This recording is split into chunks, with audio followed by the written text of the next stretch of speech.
안녕하세요, 박민수 원장입니다. 항상 구독해 주시고 좋아요를 눌러주셔서 진심으로 감사드립니다.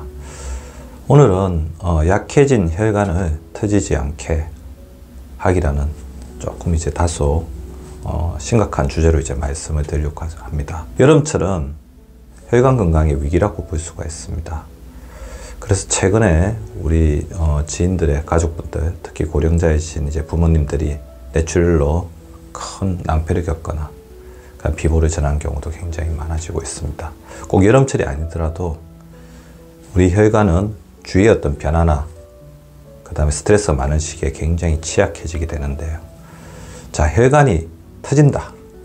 자, 혈관이 터진다는 것은 두 가지를 이렇게 전제하고 있죠. 혈관이 약해져 있는 것입니다. 그리고 그 혈관에 높은 압력이 가해지는 거죠. 자, 약한 혈관이 약해지는 것은 두 가지 이유가 있을 것 같아요. 선천적으로 이렇게 혈관이 약한 사람들, 기형적인 요소가 있는 거죠. 그리고 후천적인 변화입니다.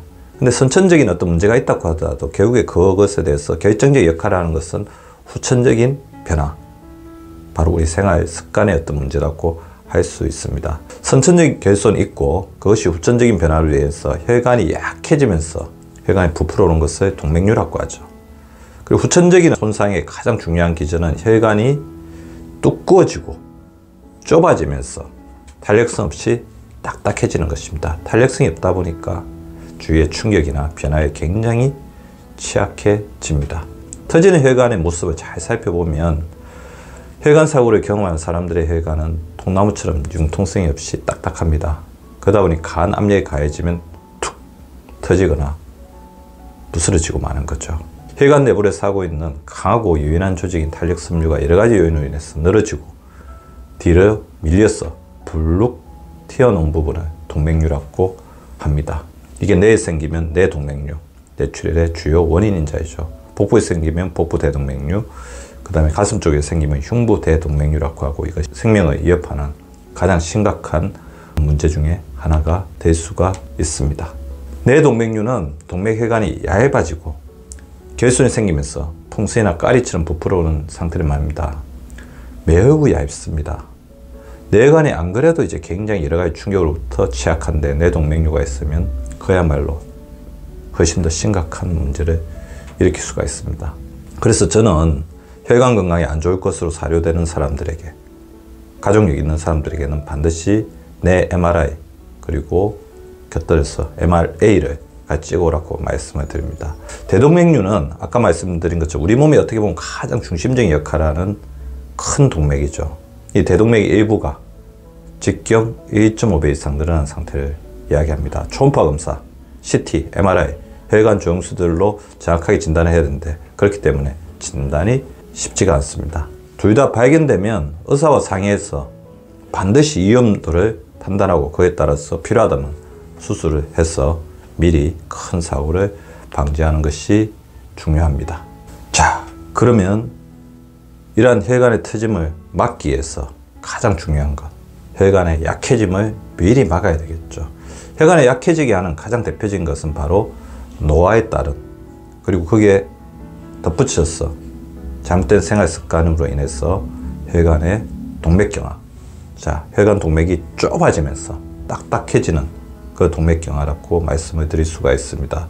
고혈압, 당뇨, 고지혈증, 이 세 가지가 핵심적인 요소로 작용합니다. 그래서 최근에 혈관 건강을 위해서 가장 강조하는 것이 고혈압과 당뇨와 고지혈증을 미리 예방하고, 그리고 질병이 생겼다면 적절한 약물과 생활습관 개선을 통해서 이 정상 수치로 잘 유지하도록 노력을 하는 것입니다. 혈관 약해짐을 일으키는 가장 중요한 원인이 있다면 단일 인자 중에 하나, 저는 이것을 꼽고 싶습니다. 바로 흡연입니다. 흡연은 혈압을 높이면서도 혈관벽을 약하게 합니다. 따라서 본인의 혈관이 약해져 있다고 생각되시는 분들은 반드시 검연을 하셔야 됩니다. 자, 혈관의 직경, 아까 혈관 안에 자꾸 염증이 생기면서 이렇게 덕지 이렇게 노폐물들이 달라붙으면서 혈관이 좁아지는 거죠. 자, 혈관에 염증이 생기게 하는 가장 대표적인 원인은 고혈당, 당뇨입니다. 제가 항상 말씀드리죠. 혈관을 찌르는 못이다. 그 다음에 혈관을 좁게 하는 찌꺼기적인 요소가 되는 게 바로 고지혈증입니다. 나쁜 콜레스테롤 LDL이 늘어나고 좋은 콜레스테롤인 HDL 콜레스테롤이 줄어들게 되면 혈관 속에 넘쳐나는 지방들이 우리 여러 가지 원인에 의해서 당뇨라든지 염증인자에 의해서 상처가 난 혈관 내벽에 달라붙으면서 혈관을 안쪽에서 계속 둘러싸게 되고 혈관 내경이 좁아지게 되면 또 혈압도 올라가겠죠. 그러면 혈관은 또 딱딱해집니다. 굉장히 변화나 충격에 취약한 혈관이 된다는 것입니다. 자, 이런 경우에는 반드시 담당 의사 상의해서 고혈압, 당뇨, 고지혈증이 있다면 약물요법을 해야 하고요. 자, 그리고 무엇보다 중요한 게 식사가 중요하겠죠. 자, 여기서 혈관의 직형을 지키는 고혈당과 고지혈증을 낮추는 식사법으로 저는 거꾸로 식사법을 소개해 드리고 싶습니다. 먹는 순서만 바꾸어도 살이 빠진다. 여기서 45페이지에 자, 먹는 순서를 바꾸는 식사법이 혈당을 떨어뜨린다. 그렇게 이야기하고 있습니다.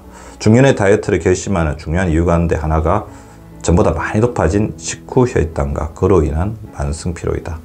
자, 거꾸로 식사법, 먹는 순서를 바꾸는 이 식사법 자체가 우리 몸에 있는 혈당을 낮추는데 굉장히 중요한 역할을 하게 되는 거죠. 더불어 이제 먹는 순서를 바꾸라는 69페이지에 나온 내용. 자, 채소 섭취로 다이어트 동기를 불러놓고 실험을 걸었다면 이제 본격적으로 거꾸로 식사법을 실천할 사례입니다. 거꾸로 식사법의 핵심은 밥, 반찬 순으로 먹는 게 아니라 채소, 반찬, 밥 순으로 순서를 바꿔 먹기인데 이때 채소를 먼저 먹게 되잖아요. 이 채소가 바로 고지혈증을 완화시키는데 가장 중요한 역할을 하게 되는 거죠. 자, 우리 고혈당이 있거나 고지혈증이 있는 분들에게 하나 더 추천해 드리고 싶다면 저는 오메가3를 추천드리고 싶은데요.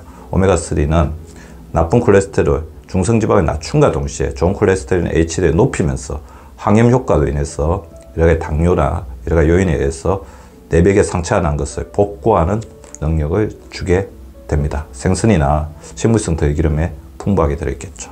혈관의 약해짐을 막는 것 못지않게 중요한 것이 혈압의 높아짐을 낮추는 것입니다. 고혈압, 싱겁게 드셔야 합니다. 고혈압에 있어서 혈압이 높아진다는 것은 우리가 망치가 혈관에 계속해서 강한 압력으로 때린다, 손상을 준다고 생각을 하시면 될 것 같습니다. 고혈압을 막는 것이야말로 혈관의 터짐을 예방하는 데 가장 중요한 필수 실천 요건이라고 할 수가 있을 것 같은데 첫 번째가 뭐죠? 바로 싱겁게 드시는 겁니다.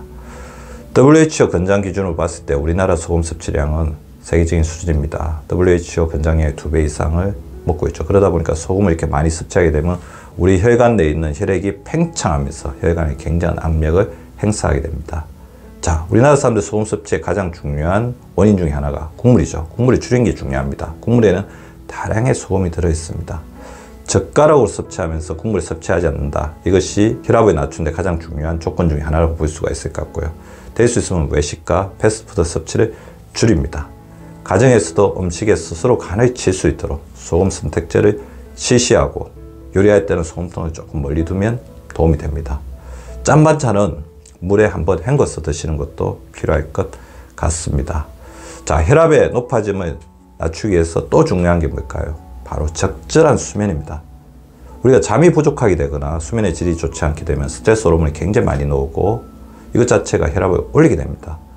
대표적으로 수면 무호흡증 같은 경우에도 고혈압이 중요한 원인이 된다고 알려져 있습니다. 수면을 잘하기 위해서 항상 강조되는 게 있죠. 낮낮 밤밤, 낮에는 햇빛을 쬐고 밤에는 빛과 소음을 완벽하게 제거하는 게 중요할 것 같고요. 스트레스를 적게 받는 것도 굉장히 중요하겠죠. 스트레스 자체가 혈관을 좁게 하면서 혈압을 높이는 가장 중요한 역할을 하게 되고요. 스트레스 호르몬 자체가 혈압을 바로 올리죠.